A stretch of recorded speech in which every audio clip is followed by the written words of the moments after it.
private healthcare in the United States is on the brink of a crisis. Doctors across the country are closing their practices at alarming rates. More and more, physicians are unable to offer the standard of care their patients have come to expect. With slashed reimbursements, unwieldy patient loads, and never-ending red tape, today's physicians face everyday challenges like never before. What does this mean for the future of our healthcare system in America? What happens when your local doctor's office is replaced by a large healthcare conglomerate? The death of the private practice would mean the end of care as we know it, and it's coming.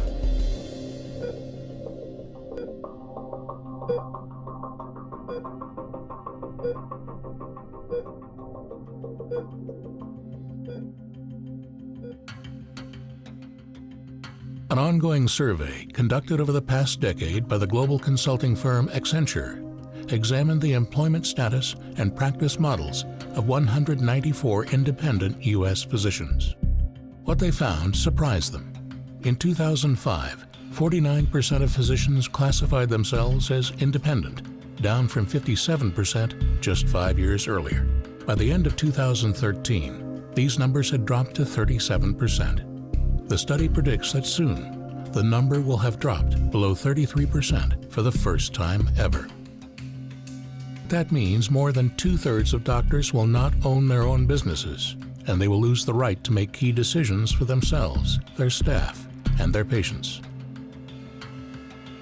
All of these decisions, so critical to patient care, will be in the hands of the insurance companies and government bureaucrats. I've been very disappointed with what I've learned over the last 20 years in the medical field. Quite a shock to me is the corruption that we see in medicine and the big dollars that we see in medicine, and we're forgetting about the people. We're forgetting about the patients that we need to be serving. When I was in my first year to get my doctorate in chiropractic, my mom ended up getting stage 4 cancer. It was breast cancer. They gave her about 6 months to live. It was a pretty dramatic time for us to go through. And that's when I really kind of changed the path from just chiropractic and started studying nutrition and endocrinology and hormones and understanding how do we develop these chronic diseases and these big problems and how can we go about actually fixing them in a more natural way. As a young doctor, I was always a big fan of preventive medicine. To me, it made sense to be proactive about a person's health versus reactive. Even if we want to give comprehensive functional medicine care to our patients, it's very challenging still to do it under the insurance model. Most private practices today operate under what is commonly referred to as a fee-for-service model. The patient is treated for a symptom or a condition, and the doctor is reimbursed by the insurance companies or the government for that treatment. The amount of time spent with a patient and the quality of care that patient receives are not taken into consideration. The doctor is paid based on how many patients they see and how many procedures they complete. We're actually regulated on the amount of time that we can spend with our patients, and if we spend too much time with our patients, we're threatened by the insurance companies. I'm not a diagnosing medical doctor, and so insurance doesn't cover the kind of care that I have to offer because it's not illness focused, it's health focused. So an insurance company needs an ICD-9 code to bill insurance for sickness, which has very little to do with health. The traditional insurance model has the hands of the doctors tied. Because the insurance companies and government officials are the ones who decide on reimbursements, physicians are often unable to get paid for wellness care, such as nutrition, exercise programs, and screenings. The biggest struggle with the insurance model is educating patients on what should be covered and not. And so it's kind of giving them the message that if it's not covered, then don't do it. but it's not necessarily what they need for their health. In Canada, where the healthcare is actually provided for everyone, it's a problem because the government decides on what should be covered. And so the problem is that it's a system that's based on disease and not necessarily health. But health is not a lack of disease or a lack of symptoms. Doctors and staff are working longer hours just to meet the minimums needed to keep their doors open. And sometimes it's just not enough. There was a point actually in my practice to where I honestly didn't know if the next month I was going to be able to keep the doors open. And I remember meeting with an older friend of mine that had been very successful in life, and I actually asked to borrow some money to keep my doors open. And he pretty much made it clear that he wasn't going to help there. He was like, look, I'm not going to provide in a sinking business. When you get to that breaking point, you really feel like a complete failure. If your business is failing, you lose the ability to help people. And your mind starts thinking, well, what else am I going to do in life? And that's really defeating when you've worked so hard, gone through years of education, spent hundreds of thousands of dollars on this education, and now you're thinking, I'm about to have to just abandon it all because I can't make this work. Who's to blame? Experts say that 75% of healthcare costs are spent treating chronic diseases that are largely preventable. In 2014, the United States spent a combined $3 trillion on healthcare. Over the next decade, it is predicted that healthcare spending will grow on average 6% per year, accounting for 1/5 of this country's GDP by the year 2025. That's over $30 trillion in wasted money, treating conditions that could be prevented. Where does all this money go?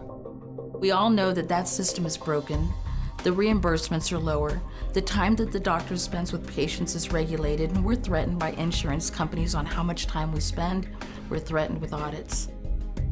And we're not allowed to take care of the patient in a good, healthy, functional level, teaching patients about nutrition, teaching patients about stress management, and all the pillars of health that we know help them to be healthy. In the clinic that I was working with, we participated in an HMO plan for seniors that was capitated. And that practice was incentivized to keep patients out of the hospital. When the patients would go to the hospital with that particular insurance, it would cost the company more money. The insurance industry has spent billions of dollars lobbying the government to keep this money flowing in their direction, only rewarding those physicians who establish a revolving door of patients and treat them in ways that maximize profits. Doctors are working longer hours just to keep up. Patients are receiving less and less personalized care. We had to see a certain volume of patients, and that volume of patients was typically 25 to 30 patients in an 8-hour workday. I was running a practice that we were seeing 325 people a week. I mean, we were cranking them in and out. I mean, we were pretty high volume, and that was part of the thing is, you got to get more patients, you got to get more patients. But it seemed like the more patients I was getting, the cheaper I was having to charge, and so then it was like more people and less income. You just end up wearing yourself out. With my patients, just making myself available really affected my family time. So if it was dinner time and I got a phone call, I would take it, I would take it because one, they needed me, and two, that was my business, so I needed to do that to take care of my family, but at the same time it was really affecting, it was affecting everything. As an employee, I was always asked by the doctor who owned the practice to see more patients. And we were always pushed to only take one problem per patient. The patients were instructed to only tell the doctor one thing, and that we could only take care of one thing, and they would have to come back for subsequent visits to take care of the other conditions. And that just didn't sit well with me. The country is getting sicker and spending more. The system is unsustainable. While the current system collapses under its own weight, practitioners who aren't ready to give up or give in are continuously seeking out viable options. But the question remains, how can the private practice be saved? A company in San Antonio, Texas, is exploring a unique solution to this problem. The physician as entrepreneur. Dr. Charles Webb and his colleagues at FPC have devised a comprehensive 3-year training and mentorship program that teaches frustrated doctors how to escape the fee-for-service model and establish what they call a freedom-based practice. How do I get more? That made sense to me. I need that. I want that. How do I get more? I started Freedom Practice Coaching in 2012, having the old concept of thinking that the doctor treats the patient or the doctor heals the patient is incorrect. We educate. And that's what really, how Freedom Practice Coaching came about, is because of that discovery and how to teach doctors how to run their practice that way. Originally, I got my undergraduate training, and then I went to chiropractic college for an additional 4 years. And that got me the fundamentals, the basis for being a doctor and moving forward. But what it didn't prepare me for is really working with the patients in a way to allow them to become empowered to take care of themselves. I was still in that thought process of, I'm the doctor, you're the patient, I'm supposed to heal you somehow. And I found out that as I was in practice, no, this is not the way it works. I stepped out of practice because I was burnt out. I stepped out because of the restrictions I had following insurance protocols. I stepped out because I was tired and fed up of having a third party determine what kind of care, what kind of service that I could provide for those who trusted me. And I believe that part of that care should be my education and teaching them how to run their life, but you couldn't code that on insurance billing. So it basically was a free service. And when your practice begins to start moving more toward an educational model, you can't make a living if it's all going to be an insurance reimbursement. And I stepped back in, not until 2005. That's when I had educated myself in this new breed of doctor, I like to call it, that practices proactive health and wellness and gets really deep into the underlying cause of us creating these disease situations. And I had a ball with it and I loved it, and for the first time, I recognized, now this is being a doctor. If you really truly believe in your truth, which is, I want to help people, that's how you do it these days. You have to get your message out and you have to be a teacher. I discovered FPC through a friend. I was actually at a family reunion, and a friend was talking about this guy in San Antonio that was collecting like $250,000 a month and actually seeing less patients and giving patients more. And you know, at first it almost feels like, I don't know, do I buy that? But I'm like, man, it's worth a drive over to San Antonio. I do remember the day that Dr. Sutherland called, and I remember being really excited about that conversation because we touched on all the things that I knew my practice needed, the kind of help that I knew that I needed to get my practice to be successful. Dr. Webb discovered that today's health professionals have a very limited understanding of what it takes to run a successful practice and grow their business. He devised a simple yet effective 5-step training program to help their practices. Step 1, get clear on your goals. The only training that I had prior to coming to FPC with business or with practice was one class in medical school that I had, for 10 weeks.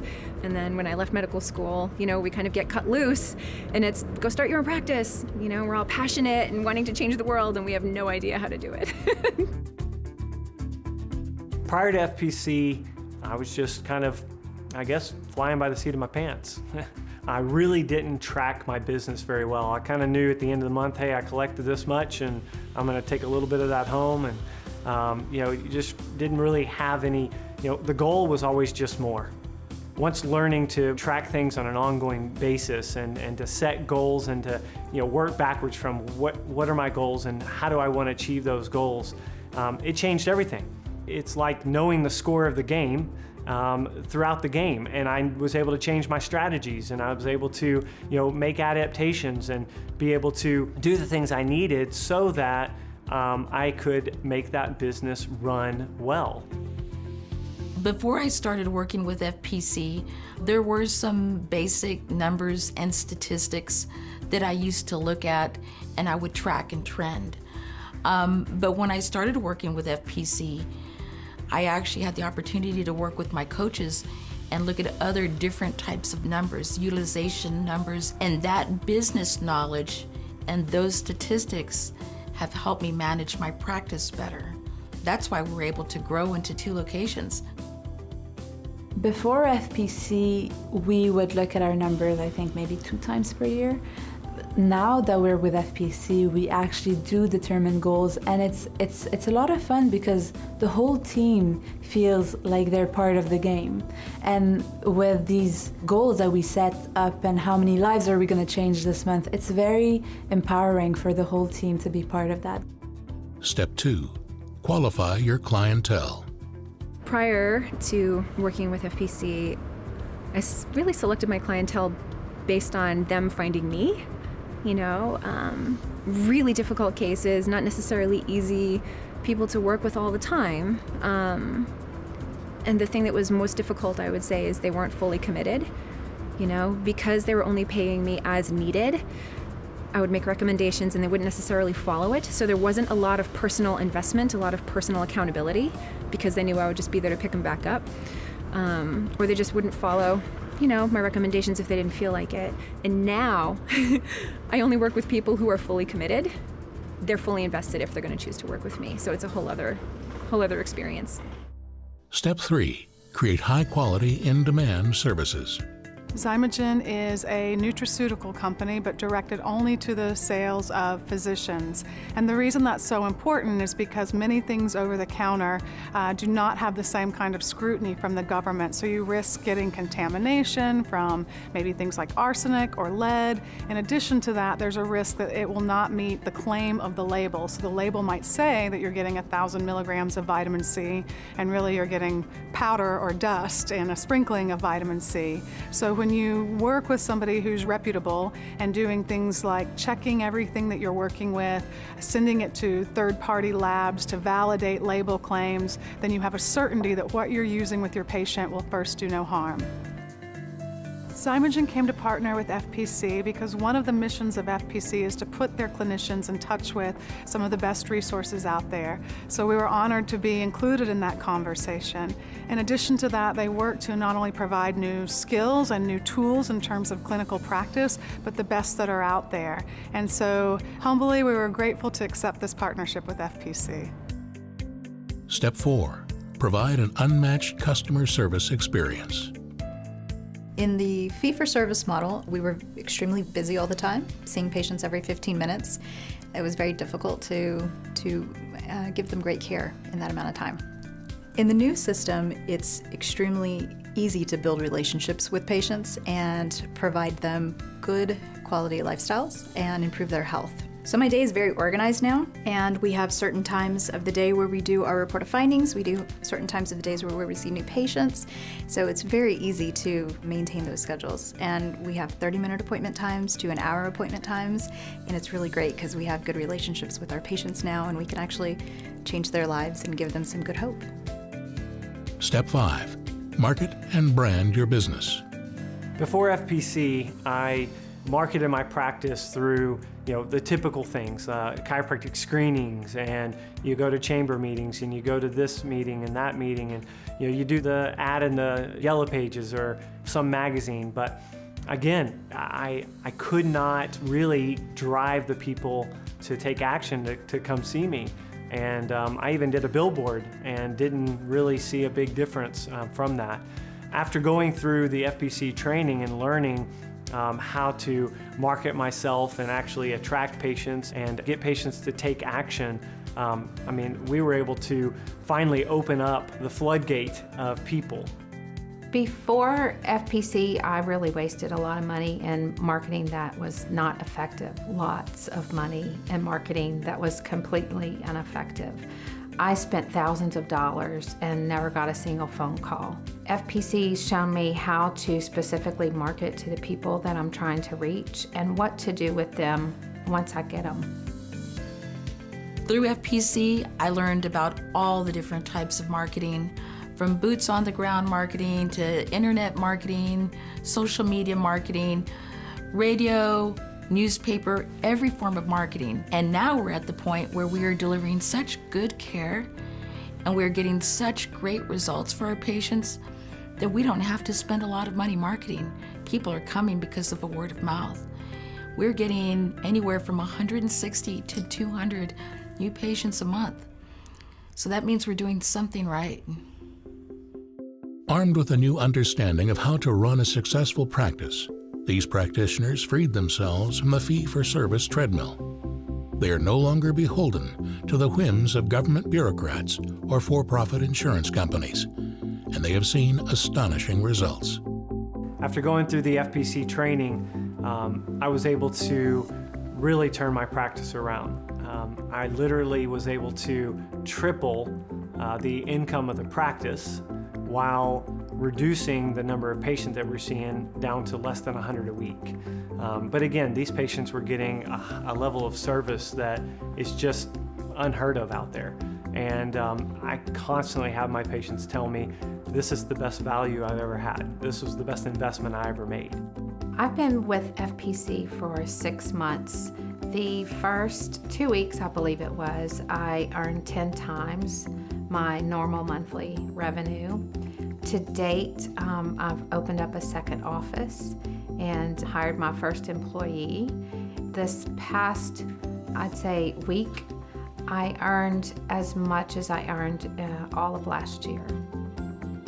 2 or 3 months after we started with FPC, we actually doubled our monthly revenue. And that was a big deal for us because before that, we were actually not profitable because of all of our expenses. And so we started becoming profitable. And so that just gave us a lot of liberty to actually get more staff and make a bigger difference in our clinic. But more than financial success, FPC has allowed them to recapture what it is that led them to the medical profession in the first place. I have the freedom in my schedule where I take 2 mornings off a week and I get to spend time with my kids. It's allowed my wife and I to take trips and spend time together and do things that we didn't have the ability to do because we were strapped. So I have the freedom to spend a lot more time with my family, which includes obviously my mom. Because of all the change in the study, we were able to help my mom beat breast cancer. That was 16 years ago. She is vibrant and healthy and enjoys the 7 grandkids that she has now, so it's been a pretty amazing thing, but it's given me a lot of purpose.